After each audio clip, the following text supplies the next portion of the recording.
తమ్ముడు చెప్తున్నాడు, కేసీఆర్ అన్నా ఎక్కడున్నావు నువ్వు రావాలి అంటుండ తమ్ముడు. మరి కేసీఆర్ గారిని ఓడగొడితిరి, కాంగ్రెస్ వాడిని గెలిపిస్తిరి, ఇలా వాడు కూలగొట్టబట్టే కేసీఆర్ అన్నా ఎక్కడున్నావు అంటే కేసీఆర్ అన్న ఏం చేయాలి? కేసీఆర్ అన్నకు తలవారిచ్చి కొట్లాడమంటే కొట్లాడతాడు. సునీతమ్మని గెలిపించి కారు గుర్తు మీద ఓటేసి అన్నా నువ్వు కొట్లాడంటే బరాబర్ కొట్లాడతాం. గల్లా వట్టి కాంగ్రెస్ ఉంది, ఎందుకు కూలగొడుతున్నావు అని అడుగుతాం. కానీ ఎవడైతే కూలగొడుతుండో, ఎవడైతే పేదోళ్ళకి ఇల్లు లేకుండా చేస్తుండో మళ్ళా వానికే ఓటేసి అన్నా ఓటు నీకే ఇస్తాం కానీ కొట్లాట మాత్రం కేసీఆర్ అన్న కొట్లాడాలంటే యాడికెళ్ళి కొట్లాడాలి? ఈ హైడ్రా భూతం, ఈ హైడ్రా రాక్షసి, దీన్ని నేను ఉత్తగానే వ్యతిరేకిస్తలేం పార్టీగా. మీరు ఒక్కసారి చూడండి, హైడ్రా ప్రతాపం అంతా గరీబోళ్ళ మీదనే ఉంటది.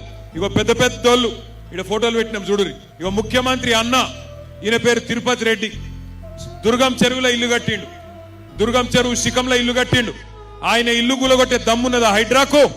ఉన్నదా? ముఖ్యమంత్రి అన్నగాని ఇల్లు కూలగొడుతుందా హైడ్రా? అగో శ్రీనివాసరెడ్డి, పొంగులేటి శ్రీనివాసరెడ్డి మంత్రి, ఆయన ఇల్లు చెరువులో కట్టిండు, కూలగొడుతుందా హైడ్రా?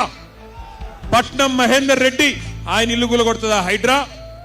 ఇగో అట్లాగే డాక్టర్ వివేక్, ఆయన ఫామ్ హౌస్ కూడా చెరువులనే ఉన్నది, కూలగొడుతుందా హైడ్రా? వాళ్ళు ఇవ్వాలని ముట్టదు. పెద్ద పెద్దోళ్ళు, డబ్బులున్నోళ్ళు, కాంగ్రెస్ వాళ్ళు వాళ్ళై ముట్టది.